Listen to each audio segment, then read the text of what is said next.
श्री क्षेत्र सिद्धिगिरी मठ संस्थान कणेरी हमारी प्राचीन सनातन संस्कृति का एक गौरवशाली वारिस और एक महत्वपूर्ण प्रतीक। श्री क्षेत्र सिद्धगिरी मठ संस्थान जो है, इसकी स्थापना 5वीं या 6वीं शताब्दी में हुआ है, ऐसे कई ऐतिहासिक दाखला है। और आज तक इस मठ पे करीब 48 महंत होके गए हैं। महाराष्ट्र में कोल्हापुर के समीप कणेरी गांव में बसा ये एक पवित्र तीर्थ स्थान आस्था और सेवा दोनों को समान मूल्य मानता हुआ पिछले कुछ शतकों से अपनी पहचान बनाए हुए हैं। इस मठ की स्थापना के पीछे उद्देश्य यही है कि समाज मन में जो संस्कारों की निर्मित करना और संघर्षों को समाज की कम करना, धर्म भावनाओं को बढ़ाना, यही इसका मुख्य उद्देश्य है। इस मठ में स्थित प्राचीन शिव मंदिर में ईश्वर की चतुष्काल पूजा अर्चा तो होती ही है और साथ ही साथ इस मंदिर के प्रांगण में स्थित अन्न छत्र में प्रतिदिन हजारों भक्तगण महाप्रसाद का लाभ लेते हैं। मानव जाति की सेवा का व्रत लिए इस मठ परिसर में अत्याधुनिक सुविधाओं से परिपूर्ण अस्पताल है, जहां गरीबों और जरूरतमंदों के लिए इलाज की सभी सुविधाएं मौजूद हैं। मल्टी स्पेशलिटी हॉस्पिटल आज देश का एक बहुत अच्छा हॉस्पिटल माना जाता है, जो कॉर्पोरेट हॉस्पिटल के बराबरी के है, मगर गरीबों के लिए देहात में सेवा देती है। इसी के साथ यहाँ पंचकर्म चिकित्सा धाम में प्राचीन आयुर्विज्ञान का प्रयोग मरीजों को राहत दिलाने हेतु किया जाता है। यहाँ आस्था और सेवा का मेल जैसे ईश्वर और मनुष्यों के प्रति दिखता है, वैसे ही प्राणी मात्रों के लिए भी इस मठ में विशेष स्थान है। यहाँ मठ की गौशाला में देश भर से 22 से 23 प्रजातियों की 1000 से 1200 गायें हैं। यहाँ हाल ही में बना शुनक सेवा केंद्र इस प्राणी प्रेम को और आगे बढ़ाता है।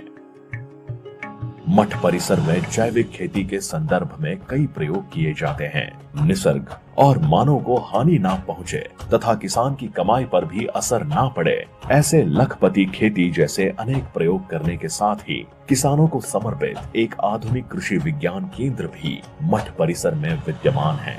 देश भर के बहुत अच्छे कृषि विज्ञान केंद्रों में एक केंद्र के रूप में वो काम करते हैं। श्री क्षेत्र सिद्धिगिरी मठ संस्थान में लाखों की संख्या में भक्तगण दर्शन हेतु आते हैं। लंबा सफर तय करके आने वाले इन भाविकों के लिए मठ परिसर में आवास तथा भोजन की उत्तम व्यवस्था तो है ही, साथ ही साथ उनके मनोरंजन और ज्ञान वर्धक के लिए यहाँ पर प्रेरणा पार्क, माया महल, दिव्य गार्डन, हॉरर हाउस, विशाल मूर्तियाँ, पानी के झरने, इनके साथ साथ एक भव्य म्यूजियम भी है, जो हमारी प्राचीन सनातन ज्ञान परंपरा तथा हमारे गांव की रचना और परंपराओं से भाविकों को अवगत कराता है। यहाँ पर बनी ये चित्ताकर्षक मूर्तियां देखकर बच्चे बूढ़े सभी अचंभित हो जाते हैं। आस्था और सेवा के साथ साथ उद्यमशीलता को भी मठ परिसर में मजबूती दी जाती है। यहाँ प्रशिक्षण केंद्रों के माध्यम से युवाओं महिलाओं को अलग अलग तरह के स्वयं रोजगार के प्रशिक्षण दिए जाते हैं। इन लोगों द्वारा निर्मित वस्तुओं को ग्राहकों तक पहुंचाने का महत्वपूर्ण काम भी मठ के द्वारा किया जाता है। कुटीर उद्योगों, पंचगव्य निर्मित केंद्र और कारीगर प्रशिक्षण केंद्रों से गांव-गांव के युवाओं की आंखों में नए सपने देने का काम ये मठ करता है। और इसके साथ ये संस्थान एक बड़ा ही भव्य स्वप्न देखता है, इस राष्ट्र को सक्षम, सुदृढ़ और बुद्धिमान पीढ़ी देने का स्वप्न।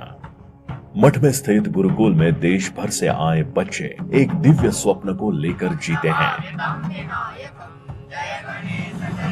यहाँ पर देश भर के बच्चे हैं, कोई जात पंथ धर्म यहाँ देखा नहीं जाता है, सभी के लिए यहाँ प्रवेश होता है। इन बच्चों को उचित संस्कार मिले, इस कार्य हेतु मठाधिपति श्री अदृश्य काड़ सिद्धेश्वर स्वामी जी स्वयं इस कार्य का बड़ा हिस्सा हैं। अपने माँ पिता के पैर धोकर इस प्रेम भावना से गदगद होने वाले ये बच्चे इस देश का प्रखर भविष्य हैं, जिसके निर्माण में श्री सिद्धेश्वर संस्थान निरंतर कार्यमग्न है।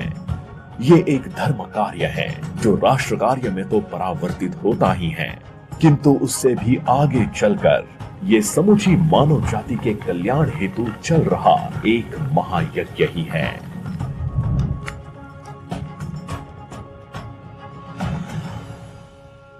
असितगिरि समं शात्कज्जलं सिन्धुपात्रे सुरतरुवरशाखा लेखनी पत्रमुर्वे लिखति यदि गृहीत्वा शारदा सर्वकालं तदपि तव गुणानाम् ईश पारं न याति। ओम शांति शांति शांति। पंचमहाभूत लोकोत्सव की उद्घाटन समारोह में आगमित होकर इस कार्यक्रम की उद्घाटन किया वो हमारे महाराष्ट्र के जनानुरागी मुख्यमंत्री एकनाथ रावजी शिंदे, इस कार्यक्रम के अध्यक्ष और राष्ट्रीय स्वयंसेवक संघ के पूर्व सरकार्यवाह अब की कार्यकारिणी सदस्य, जिनके दिमाग से यह अभियान निकली थी, वो हमारे भैयाजी जोशी जी, और महाराष्ट्र के अत्यंत लोकप्रिय और एक डायनामिक मुख्यमंत्री के रूप से जिन्होंने कार्य निभाई, अब डीसीएम के रूप में कार्य निभाने वाले और अर्थमंत्री के रूप में कार्य निभाने वाले देवेंद्र जी, पालक मंत्री जी तो अभी चले गए, फिर चंद्रकांत दादाजी इधर हैं, फिर हमारे तीनों एमपी लोग यहाँ बैठे हैं, एक राज्यसभा सदस्य, 2 लोकसभा सदस्य, जिले के सभी एमएलए मंडली, योगेश जी है कोडारी की ओर से, और हमारे पड़ोस के राज्य कर्नाटक से लोकसभा सदस्य अन्ना साहब जोल्ले जी है, तो महेश जी है, और इस कार्यक्रम के सरकार की ओर से नोडल ऑफिसर हमारे प्रवीण दराड़े सर भी इधर है, और सौरभ जी आयुक्त जो है वो भी इधर है। तो मैं सभी का हार्दिक स्वागत करते हुए आप सब लोगों को भी मेरे हार्दिक प्रणाम। मैं हिंदी में इसलिए बोल रहा हूं कि भारत भर से लोग आए हुए हैं, तो कम संख्या में जरूर हो सकते हैं, मगर उनको परिचय हो।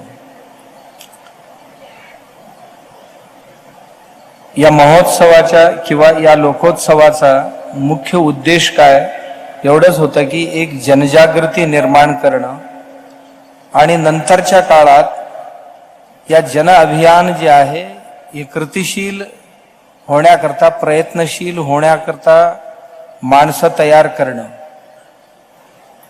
परिस्थिति फारच बिकट है।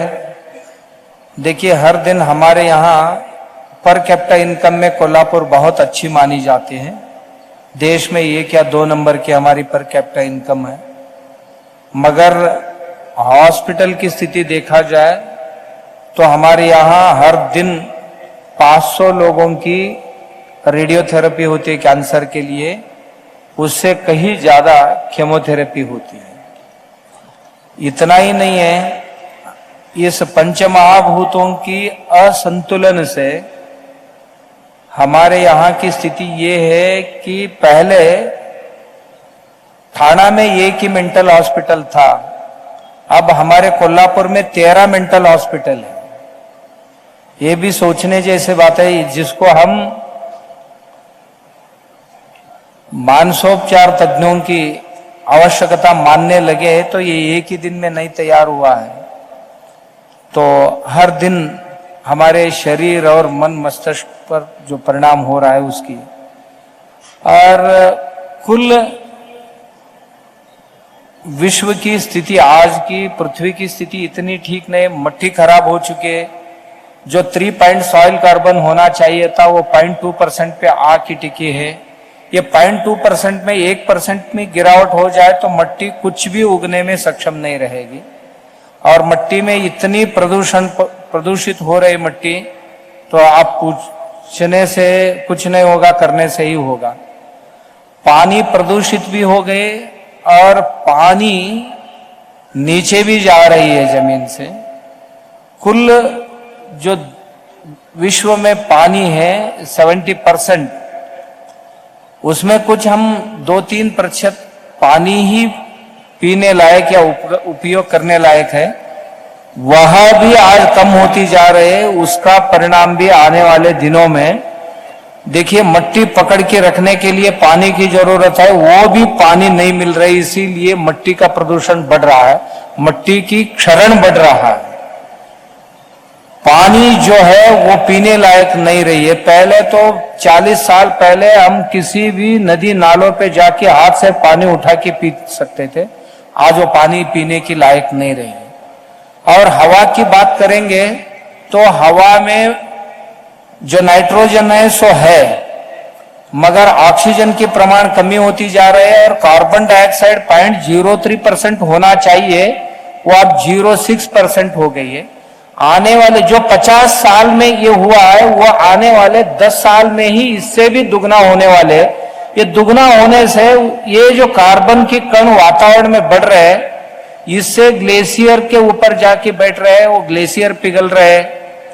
फिर तापमान बढ़ रही है, तापमान बढ़ने की वजह से देखिए, हमारे एक सहयोगी बता रहे थे 2 डिग्री तापमान बढ़ेगी तो 1 एकड़ में 25 टन गन्ने की उत्पाद कम हो जाएगी। यदि 4 डिग्री टेम्परेचर अब है, इससे बढ़ेगी तो 4 फीट तक की मट्टी है ये रेती बन जाएगी, उसमें कोई खरपतवार भी नहीं उगेगी, ये स्थिति आ जाएगी। इतना ही नहीं है, ये जो कार्बन बढ़ती जाएगी, कोई पेड़ नहीं लगाएंगे हम, और इस जलवायु को हम संभालने की कोशिश नहीं करेंगे, हवा भी हमारे हाथ से निकल जाएगी, और पीठ पे ऑक्सीजन की एक टंकी लेकर हमें रास्ते पे घूमने की स्थिति कई दिनों में आ सकते, कई सालों में, ज्यादा नहीं है, 10-15 सालों में ये स्थिति आ सकते, वैज्ञानिकों की ये बात है। वैसे ही ऊर्जा की स्थिति देखा जाए तो देश भर में ऊर्जा की निर्माण जो है नैसर्गिक साधन संपत्ति से बढ़ रही है, और ऊर्जा की उपयोग भी बढ़ रहा है, उससे कार्बन भी बढ़ रहा है या प्रकृति का क्षरण भी हो रहा है। इसको यदि कंट्रोल नहीं करेंगे, क्योंकि मेरी जरूरत से ज्यादा मैं ऊर्जा इस्तेमाल करता हूं, तो समस्या यह आएगी कि और किसी का थाली में मैं कुछ है उसको खींचने की कोशिश करता हूं। इसीलिए हमें जरूरत है, या स्पेस का भी यही स्थिति है। पहले तो हम बहुत स्पेस पाते थे एक एक व्यक्ति, आज जिस घर में 2 लोग रहते थे उस घर में आज 10 लोग रहने की नौबत आ गई है। इससे फिजिकल और मेंटल दोनों स्ट्रेस शुरू हो गए, और जो जमीन पे ट्रैफिक जाम होता था वो आकाश पे हो रहा है, और जो ब्लैक होल्स है उनकी संख्या बढ़ती जा रही है। जो जमीन से लेकर ऊपरी हिस्से में जैसे जैसे जाते हैं वैसे ऐसे अलग अलग लहरें जो थे आकाश के, वो सब नष्ट होने की कगार पर है। सूरज की किरण डायरेक्ट हम तक आ पहुंचेंगे तो हम जीना भी मुश्किल हो जाएगा, ये स्थिति सबको पता है। ये होते हुए हम हमारे जीवन शैली को कुछ बदलना चाहते हैं। प्राइम मिनिस्टर जी ने ये कहा कि जीवन शैली पर्यावरण के लिए अनुकूल होना चाहिए, तो जीवन शैली ठीक है तो सब कुछ ठीक है, यह घोष वाक्य हमने भी इस कार्यक्रम में रखा। तो जीवन शैली में हम हर चीज की आवश्यकता से अधिक इस्तेमाल करेंगे तो मेरी भूख है 2 रोटी की, मैं 20 रोटी ले लिया और हर रोटी का एक एक टुकड़ा लेके उसको झूठा करके फेंक दिया, तो ना मेरी फायदा होगी ना किसी का फायदा होगी। इसीलिए हमारे जीवन शैली को ठीक करने के लिए हम सोचना चाहिए करके यह कार्यक्रम के आयोजन किया है, क्योंकि हम जिस जीवन शैली की ओर आकर्षित हो रहे हैं वो देखिए 30 साल पहले ही उस अमेरिका को बताया गया था, दुनिया का 5% आपकी लोक संख्या होते हुए 25% लोगों की ऊर्जा आप खर्चा कर रहे हो, यानी इतनी ऊर्जा खर्चा कर, इतना कार्बन डाइऑक्साइड आप छोड़ रहे हो, इसमें सुधार होना चाहिए, आपको सुधरना चाहिए। उन्होंने स्पष्ट रूप से उसी वक्त कह दिया कि हम हमारी जीवन शैली बदलने वाले नहीं हैं। मगर हम भारतीय मानस ये नहीं है कि हम सुधर सकते हैं। हम बहुत सोच विचार रखने वाले लोगों की देश है। कुछ आपत्तियां आती है तो हम तुरंत यू टर्न में भी आ सकते हैं। वह स्थिति आज आई है, इसलिए इस कार्यक्रम के आयोजन किए है। तो इसमें हर चीजों की गैलरी बनाई गई है हमारे युवाओं को प्रेरणा देने के लिए। ये गैलरियां देखते देखते हम क्या करें क्या न करें इसका एक संदेश लेके जाए। फिर इधर जो अभी अभी सीएम साहब ने उद्घाटन करके आए कि जो आने वाली जो दिन है वो नया निर्मित के नहीं है, पुनर्निर्माण के दिन आने वाले हैं। हर चीज की पुनर्निर्माण या रीयूजिंग का दिन आ रहे हैं। तो उसके लिए रिसाइकलिंग गैलरी युवाओं के लिए उनको देखिए, मैंने एक देख के आया मैंगलोर में, मेरे सहयोगी एक स्वामी जी ने किए है कि 8-10 गांव का प्लास्टिक इकट्ठा करते हैं। एक स्टार्टअप कंपनी स्टार्ट की है, उसमें इसी साल उन्होंने पूरा खर्चा निकाल के 42 लाख रुपीस प्रॉफिट किया। मैं जाके देख के आया। इतना ही नहीं है, जो सेग्रीगेशन करने वाली महिला है जो कन्वेयर बेल्ट के साथ खड़े होते तो 22,000 के नीचे किसी को भी तनख्वाह नहीं देते और मैनेजर को 50,000 रुपीज तनख्वाह है। ये यशस्वी मॉडल हम यहां पर करने जा रहे हैं। ये कार्यक्रम संपन्न होते होते ये स्टार्टअप को हमारे युवा आए और देखे और गांव गांव में ये स्टार्टअप प्रोग्राम शुरू हो। ये जो समस्या बनी है प्लास्टिक, इसको वेस्ट को हम वेल्थ में कन्वर्ट करके कुछ कमाई भी कर सकते हैं, रोजगार भी हासिल कर सकते हैं। उसके लिए हमारे दराड़े साहब ने बहुत प्रयास करके ये गैलरी लगवाया। इसी तरह इस पर्यावरण के लिए अनुकूल जानवरों की प्रदर्शन और प्रतियोगिता भी हमने इसमें रखा है, क्योंकि इसमें कई प्राणी देखते देखते संवेदनशील प्राणियों के सूची में चले गए। जैसे कि गधा संवेदनशील प्राणियों की, उसका उपयोग कितना है हमारे लोगों को पता नहीं, उसके दूध में कितने औषधीय मूल्य है ये पता नहीं है। देखते देखते 15,000 रुपए में 1 लीटर गधी की दूध हो गए, जो अपस्मार में काम करती है, इम्यूनिटी में काम करती है।